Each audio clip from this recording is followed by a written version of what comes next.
عالي يا روحي نعمله بقى صينيه كيكه النهارده. الكيكه النهارده عباره عن 2.5 كوباية دقيق على 1.5 كوباية سكر، والسكر هنا حسب الرغبه، عايزه تزودي عايزه تقللي حسب رغبتك. وجايبه بيضتين، وجايبه 1.25 كوباية سمنه على زيت، وجايبه كيس تانك وكيس بيكنج باودر وكيس فانيليا وكوبايه ميه عشان خاطر التانك. وجايبه كمان برتقانه هاخد قشرها لان هضيف في الكيكه من القشر ده، فهيدي طعم بردك للكيكه حلو. بس قبل ما نبتدي هنصلي على الرسول، اللهم صل وسلم وبارك على سيدنا محمد وعلى اله وصحبه وسلم. هجيب بقى يا حبيبتي شفشق الخلاط، هنزل فيه بالبيضتين، وبعد البيضتين طبعا كيس الفانيليا عشان الزفاره بتاعه البيض، وبرضك هنزل بالسكر اللي هم 1.5 كوباية سكر،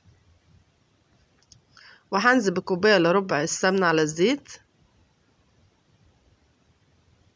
وكمان كيس التانك. ولو ما فيش التانك هو كان التانك عبارة عن 2 معلقة، لو ما فيش تانك ممكن تحطي كوباية عصير برتقال، وهنزل بكوباية مية، وكمان هحط 2 معلقة خل، ودول بيساعدوا الكيكة انها تبقى نفشة وحلوة.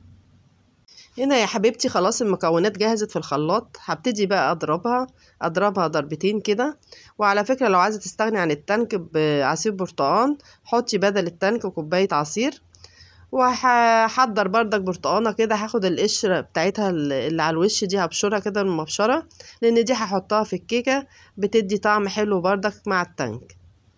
هجيب بقى يا حبيبة قلب الدقيق اللي هما 2.5 كوباية، هنزل عليهم بيكنج باودر ونص معلقة صغيرة كمان عشان انا بحب الكيكة تطلع هشة، وهقلبهم في قلب بعضيهم كده. وكمان هجيب منخل، لازم انخل الدقيق عشان خاطر لو في اي تكتلات ولا حاجة ما تعكسنيش في الكيكة وتبوظها لي، فلازم انخلها كده. وكمان نخل الدقيق ده كمان هيساعد ان الدقيق يخش له هوا، ويساعد بردك ان الكيكه تطلع ناجحه معايا. هنخلها كده يا حبيبتي زي ما انتي شايفه، واهو شفتي بقى طلع تكتل اهو في الدقيق، فكده انا هشيله على جنب. اجيب بقى البوله، انزل بقشره البرتقانه اللي انا بشرتها، وبعد كده هحط عليها الخليط اللي انا ضربته في الخلاط، اللون الاورنج الجميل ده. وبعد ما حطيت الخليط هنزل بقى بالدقيق واحدة واحدة واقلبه.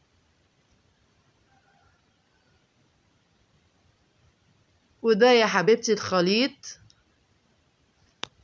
وده السمك بتاع الخليط يا حبيبتي. هجيب بقى صينية هدهنها حتة سمنة واعملها بحبة دقيق عشان لما احط فيها الخليط وادخلها الفرن ما تلزقش ولا يحصل لها حاجة في ارضية الكيكة.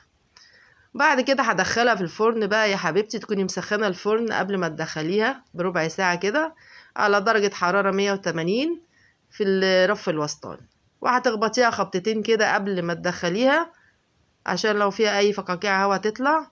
وهتقعديها في الفرن من تلت ساعة نص ساعة، وده يا حبيبة قلبي حسب الفرن بتاعك. يعني هي في العادي بتقعد من تلت ساعة نص ساعة. الصينية يا حبيبة قلبي اهي بعد ما طلعت من الفرن، طالعة ما شاء الله هشة ولونها زي ما انت شايفة مقرنج. هختبرها بقى كده واجيب شوكة واشوف قلبها استوى ولا لأ. زي ما انت شايفة كده الشوكة طالعة نضيفة كده، معنى كده ان الكيكة بتاعتنا ناجحة. عايزة اقول لكم طالعة فعلا مظبوطة وجميلة جدا.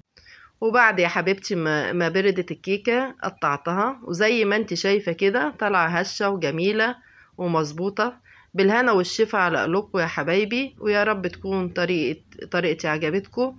واقول لكم السلام عليكم ورحمة الله وبركاته.